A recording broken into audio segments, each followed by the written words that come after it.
ابو ہریرہ رضی اللہ تعالیٰ عنہ فرماتے ہیں رسول اللہ صلی اللہ علیہ وسلم نے مجھے 3 چیزوں کی وصیت فرمائی۔ سیام ثلاثۃ ایام من کل شہر، ہر مہینے کے 3 روزے رکھنا، ورکعۃ الضحیٰ، اور چاشتگی یعنی اشراق کی نماز پڑھنا، وأوتر قبل ان انام، اور سونے سے پہلے وطر ادا کر لینا، نماز وطر پڑھ لینا۔ ہر ماہ روزے رکھنے کی نبی علیہ الصلوۃ والسلام نے کئی صحابہ کو نصیحت فرمائی، جیسا کہ ابو ذر غفاری رضی اللہ تعالی عنہ فرماتے ہیں رسول اللہ صلی اللہ علیہ وسلم نے مجھے فرمایا، اے ابو ذر، اگر تو مہینے کے اندر 3 روزے رکھے تو چاند کی 13، 14 اور 15 تاریخ کو روزہ رکھا کر۔ نبی علیہ الصلوۃ والسلام ہر مہینے کے 3 دن کے روزے نہیں چھوڑتے تھے، اور یہ روزے ایام بیض یعنی چاند کی 13، 14 اور 15 تاریخ کو رکھا کرتے تھے۔ حضرت ملحان کیسی رضی اللہ تعالیٰ عنہ فرماتے ہیں نبی علیہ الصلوۃ والسلام ہمیں ہر مہینے چاند کی 13، 14 اور 15 تاریخ کے روزے رکھنے کا حکم دیتے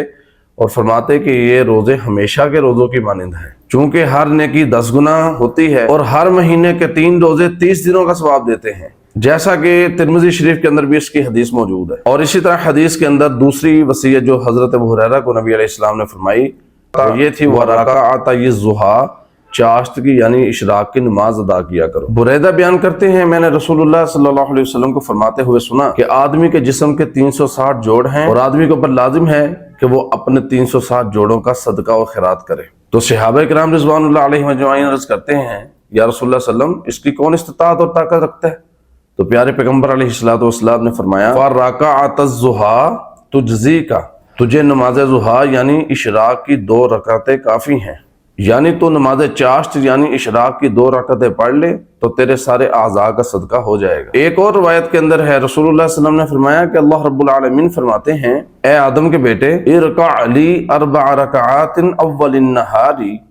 میرے لیے دن کے آغاز کے اندر اول وقت کے اندر تو 4 رکعات نماز ادا کر لیا کر، اکفک آخرہ، میں اس دن کی شام تک تجھے کافی ہو جاؤں گا۔ لہذا نماز اشراق کی 2 کر کے 8 رکعات پڑھی جا سکتی۔ اور تیسری وصیت جو سیدنا ابو ہریرہ رضی اللہ تعالیٰ عنہ کو نبی علیہ السلام نے فرمائی تھی، وَأُوتِرُ قَبْلَ أَنْ أَنَامَ، سونے سے پہلے نماز وطر ادا کر لیا کرو۔ نماز وطر کا جو وقت ہے وہ نماز عشاء کے بعد سے لے کر صبح تک ہے۔ وطر کو رات کے آخری پہر میں پڑھنا مستحب ہے، لیکن اگر کسی کو خدشہ ہو کہ وہ رات کو بیدار نہیں ہو سکے گا تو پھر اسے چاہیے کہ وہ نماز وطر ادا کر کے سوئے، جیسا کہ سیدنا جابر رضی اللہ تعالیٰ عنہ کی حدیث کے اندر موجود ہے۔ نبی علیہ الصلوۃ والسلام نے ابو ہریرہ رضی اللہ تعالیٰ عنہ کو اس کی وصیت کی تھی، کیونکہ وہ طالب علم تھے، رات گئے تک پڑھتے رہتے تھے، سونے کے بعد اٹھنا مشکل تھا۔ ہاں اتنا ضرور ہے کہ اگر نبی علیہ الصلوۃ والسلام رات کو وطر نہ پڑھ سکتے تو صبح پھر دن کے اندر 12 رکعات ضرور ادا کیا کرتے تھے۔